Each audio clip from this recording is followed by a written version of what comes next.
Jiang mengangkat matanya dan melirik lawannya. Tetapi itu adalah iblis yang baru saja mencapai seluruh tubuh, dan sedang berpatroli dengan selusin bawahan iblis. Lagi pula, dia bepergian dengan umat manusia, dan Jiang tidak ingin menimbulkan terlalu banyak masalah. Jadi dia memilih beberapa jalur terpencil. Saya tidak berharap untuk menghindari cara ini atau menabraknya. Untungnya, Jiang telah berhati-hati sebelumnya dan membungkus Feng Xuan dari ujung kepala sampai ujung kaki. Sekilas, dia hanyalah iblis pendek dan kurus. Setan-setan ini hanya meminta tol, tidak ada lagi yang penting. Dia beri mereka sehelai sutra. Tuan, aku sedang kesal sekarang, dan aku tidak ingin membuat masalah. Ini bukan hanya untuk si tapi juga untuk iblis yang menghalangi jalan. Anda harus membayar tol sendiri, dan Anda dapat melepaskannya. Si melangkah maju dan menyerahkan sehelai sutra ke tangan iblis-iblis ini, tetapi tidak terburu-buru untuk melepaskannya. Ambil sutranya dan biarkan kami pergi. Jika tidak, konsekuensinya akan menjadi risiko Anda sendiri. Mengatakan itu, si menunjukkan cakarnya yang tajam. Setelah mengungkapkan keagungannya, si perlahan menarik tangannya dan menunggu dengan tenang. Beberapa setan berbisik. Ini benar-benar sutra, cepat dan lepaskan. Mereka yang mampu membeli sutra mungkin bukan orang biasa. Itu benar. Tidak bisakah kita memprovokasi atau bersembunyi? Setelah beberapa kali pertimbangan para iblis, mereka tetap memilih untuk melepaskannya. Jiang acuh tak acuh memimpin mereka berdua melewati mereka. Dan saat Feng Xuan berjalan melewati iblis-iblis ini, salah satu iblis tiba-tiba mengerutkan kening. Tunggu sebentar. Mengatakan itu, para iblis mengendus udara untuk sementara waktu. Ada rasa balapan. Seketika suasana di tempat kejadian menjadi sedikit tegang. Sebelum Jiang dapat berbicara, iblis yang berbicara itu dihentikan oleh beberapa rekannya. Bagaimana mungkin ada bau? Kami bahkan tidak mencium baunya. Ya, kamu pasti salah. Beberapa bangsawan, ayo pergi dulu. Kakakku suka terkejut. Jangan khawatir tentang itu. Terakhir kali, aku memberitahu babi tua bahwa aku mencium bau sapi, dan aku hampir mati karena tawa. Banggalah tentang hidungmu.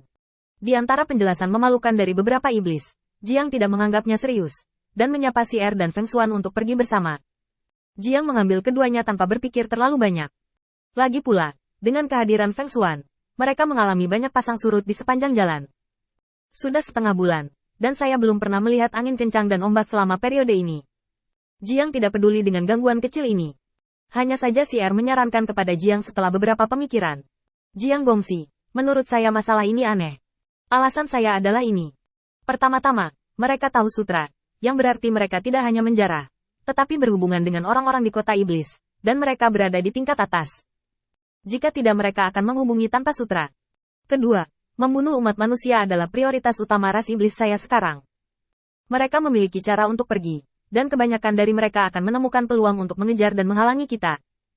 Membunuh umat manusia akan dihargai, dan membunuh iblis yang telah berkolusi dengan umat manusia juga akan dihargai. Demi keamanan, mari kita ubah arah. Jiang terdiam sesaat, dan dengan hati-hati memikirkan kata-kata si dan semua detail tak terduga muncul di benaknya. Apalagi saat diblokir, ada dua iblis yang merespon dengan sangat cepat.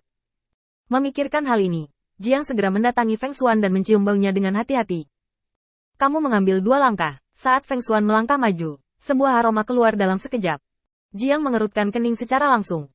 Tidak baik, kamuflase ini dipersiapkan dengan hati-hati. Sekarang sudah setengah bulan, dan tidak ada yang terjadi selama periode tersebut, yang membuat Jiang mengendurkan kewaspadaannya. Dia tidak mengharapkan masalah besar dalam kamuflase. Setelah memikirkan iblis yang dia temui sebelumnya, Jiang segera memerintahkan. Dia seperti ini. Kamu mengenakan pakaian Feng Xuan. Kamu dan aku akan maju dengan dua cara. Aku akan membawa Feng Xuan ke jalan setapak, dan kamu akan mengikuti rute asli kita. Aku tidak bermaksud membiarkanmu mengambil risiko. Tetapi Feng Tianxing secara khusus menjelaskan bahwa aku ingin membawa Feng Xuan kembali, jadi aku harus menonton. Dengan cara ini, saat kamu maju, ingatlah untuk mencari hewan di pinggir jalan. Kenakan pakaian kamuflase ini.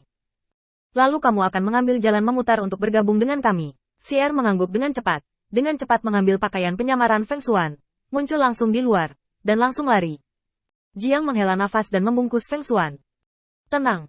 Lanjutkan seperti ini untuk saat ini, dan aku akan memikirkan cara setelah beberapa saat. Setelah berbicara, Jiang membawa Feng Xuan untuk melewati jalan. Itu ditemukan sebelumnya kali ini. Setelah Jiang melarikan diri dari kejauhan, dia menyamarkan Feng Xuan lagi, dan kemudian dia mengambil jalan memutar perlahan. Sekarang kamuflase Feng Xuan memiliki perubahan yang sama sekali baru. Tetapi ini tidak cukup asuransi. Jiang pergi untuk membeli mobil, dan langsung melemparkan Feng Xuan ke dalam mobil. Berpura-pura saja menjadi ahli, mengerti? Serahkan saja semua hal sepele padaku. Feng Xuan mengangguk dalam diam. Setelah bertahun-tahun berkeliaran di luar bersama Feng Ming, saya telah mengalami situasi yang lebih berbahaya dari ini. Feng Xuan masih tidak peduli dengan krisis yang belum muncul.